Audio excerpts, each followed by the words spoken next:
This is a piece by Adrian Day here at Art Space Untitled, and it is an untitled piece. It is a monoprint, so it has been used, or it has been made using the printmaking form as well. And what I think is so interesting about this piece is the way that the colors are defined, and how they are differentiated between with the red and the blue and the green, and then you also have this nice little yellowish undertone with the symbols between the hands and the compass, which I think is very, very different and unique.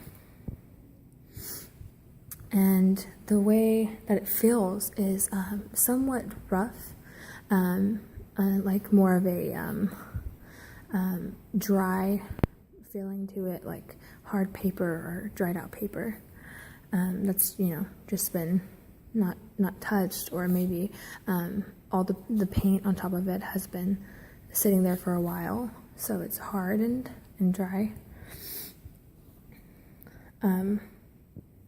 And the way it's being displayed today is that it's in a dark space next to a couple other pieces, and it has the light focused in on it, a spotlight, as well as the other pieces do. And I think it is to more just have you focus on the piece and just have you see every little detail, which is really, really nice.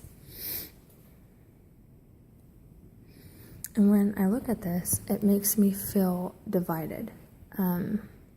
It makes me feel like I have a choice, kind of, like there's two sides to pick from, but within those two sides, there's a neutral point, which is the circle that brings together the horse, which I don't know if the artist meant to represent the horse as yourself, or as maybe someone else, but more of a divided decision.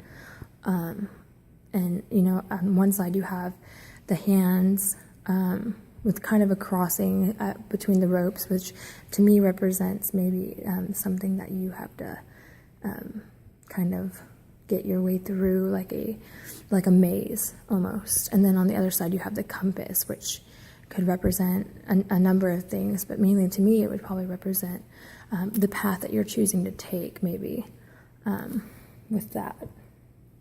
And the reason why I like it and I find it so pleasurable to look at is because of the colors and the contrasting colors, the red and the blue, which are complete opposites for each other almost. And then you have that green, which is the opposite of the blue, and then the yellow, which is, of course, an opposite of all of these colors. And then you have the black of the horse, which really ties it together, and brings your focus to the middle.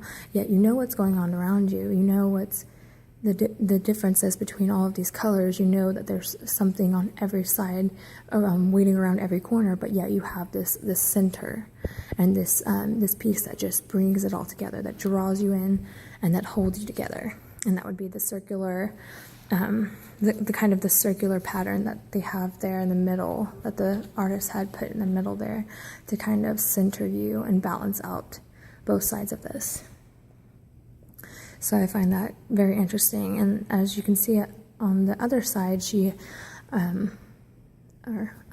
artist had the paint, the blue paint spread across the red, which I believe is also a form of the balance that she or he is wanting to bring to the piece, and kind of have you feeling, the choices that there are to be made could be made on either side, but either way you're going to mix worlds, you're going to bring them in together.